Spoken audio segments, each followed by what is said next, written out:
ठीक है, स्वागत है। आज हम एक ऐसे शक्तिशाली विचार को समझने जा रहे हैं जिसे अक्सर दुनिया का 8वां अजूबा कहा जाता है।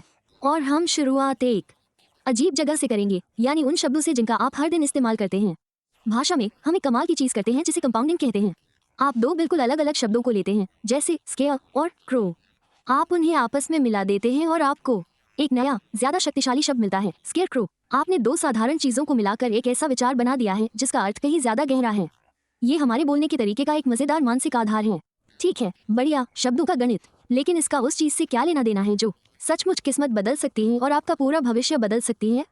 दरअसल चीजों को मिलाकर उन्हें मजबूत बनाने का यही विचार वित्त की दुनिया की सबसे शक्तिशाली ताकतों में से एक की कुंजी है। तो चलिए अब पैसे की बात करते हैं, क्योंकि शब्दों की तरह ही आपके पैसे पर भी चक्रवृद्धि ब्याज लग सकता है। और यकीन मानिए, साधारण वृद्धि और चक्रवृद्धि वृद्धि के बीच का अंतर समझना सब कुछ बदल सकता है।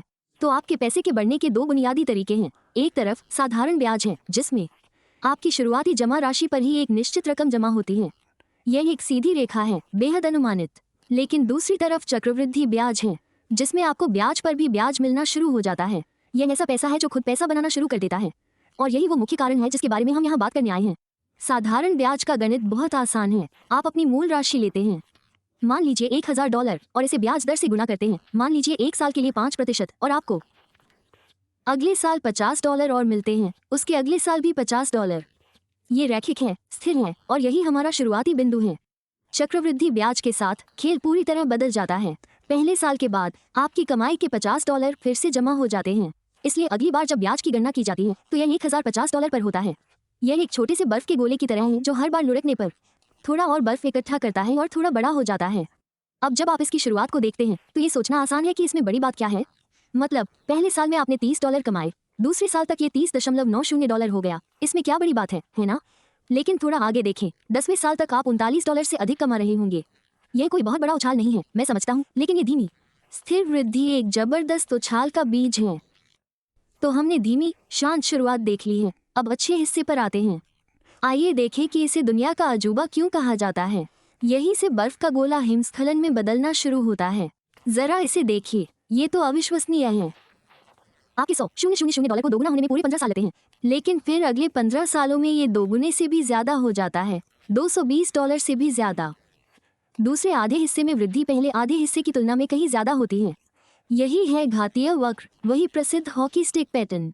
और यही से हमें वो मशहूर कहावत याद आती है जो इतनी प्रचलित है। यह इस पूरी प्रक्रिया के दो पहलुओं को बखूबी दर्शाती है, क्योंकि चक्रवृद्धि ब्याज में आप या तो एक तरफ होते हैं या दूसरी तरफ।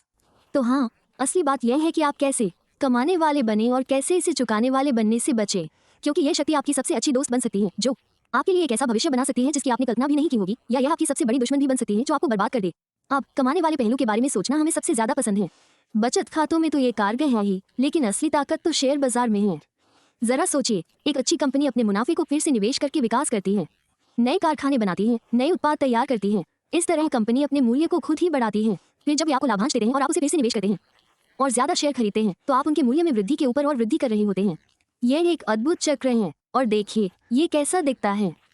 शुरुआती $100,000 से बढ़कर $430,000 से भी ज्यादा।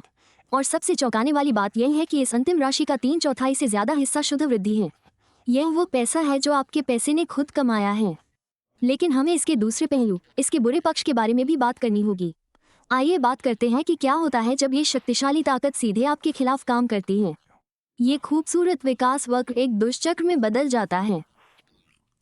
क्रेडिट कार्ड जैसे उच्च ब्याज वाले कर्ज एक क्लासिक जाल हैं। ब्याज शुल्क आपके बकाया में जुड़ते जाते हैं, जिससे वो बढ़ता जाता है, तो अगले महीने आपको और भी बड़ी राशि पर ब्याज देना पड़ता है। 2004 में औसत परिवार पर क्रेडिट कार्ड का हजारों डॉलर का कर्ज था, अक्सर 17, 18, 20% जैसी चौंका देने वाली ब्याज दरों पर। यह बहुत ही भयानक था। यह उदाहरण वाकई चौंकाने वाला है। पहले 3 महीनों को देखिए, आप बड़ी किस्तें देकर कर्ज को तेजी से चुका रहे हैं, और देखिए आप वाकई प्रगति कर रहे हैं, बकाया राशि तेजी से घट रही है। लेकिन फिर चौथे महीने से आप सिर्फ न्यूनतम भुगतान करने लगते हैं और बकाया राशि में कोई खास बदलाव नहीं होता। क्यों? क्योंकि आपका लगभग पूरा भुगतान नए ब्याज में ही खर्च हो जाता है। आप सचमुच एक ही जगह पर दौड़ रहे हैं, जिस पर चक्रवृद्धि ब्याज आपके खिलाफ तेजी से बढ़ रहा है। ठीक है, तो हमने देखा कि कैसे यह चीज आपको धन का पहाड़ खड़ा कर सकती है, और हमने ये भी देखा कि कैसे यह आपको एक भयानक गड्ढे में धकेल सकती है। लेकिन इस पूरे समीकरण में सबसे महत्वपूर्ण तत्व क्या है? वो कौन सा एक कारक है जिसकी आपको कभी कमी नहीं हो सकती? आपको शायद लगता होगा कि सारा खेल उस बेहतरीन निवेश को ढूंढने का है जो आपको 20% रिटर्न दे, या शायद आपको लगता होगा कि शुरुआत करने के लिए आपको बहुत सारा पैसा चाहिए। और देखिए, ये चीजें निश्चित रूप से मददगार होती हैं, लेकिन ये सबसे महत्वपूर्ण कारक नहीं है। असली राज कुछ और ही है। वो है समय। समय ही चक्रवृद्धि ब्याज के इंजन का ईंधन है। आप इसे जितना अधिक समय देंगे, इसे अपना जादू दिखाने के लिए उतने ही अधिक चक्र मिलेंगे, और अंत में विकास वक्र उतना ही तेजी से बढ़ेगा। मेरा मतलब है, बस इसे देखिए, अगर आप 25 साल की उम्र में शुरू करते हैं तो आपके पास उस वक्त के लिए पूरे 4 दशक होते हैं। लेकिन अगर आप 35 साल की उम्र तक इंतजार करते हैं तो आप सिर्फ 10 साल ही नहीं खोते, बल्कि आखिरी 10 साल खो देते हैं, जो पूरी यात्रा का सबसे विस्फोटक हिस्सा होता है।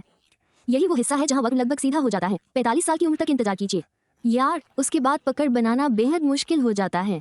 आप जितना 1 साल इंतजार करते हैं, आप विकास वक्र के सबसे मूल्यवान हिस्से को काट रहे होते हैं। देखिए, हम सभी के लिए संचय की घड़ी अभी चल रही है। तो असली सवाल यही है कि आप किस पक्ष में खड़े होंगे। क्या आप इस अपार शक्ति का उपयोग अपने भविष्य को संवारने के लिए करेंगे, या आप इसे अपने विरुद्ध काम करने देंगे? चुनाव पूरी तरह से आपका है।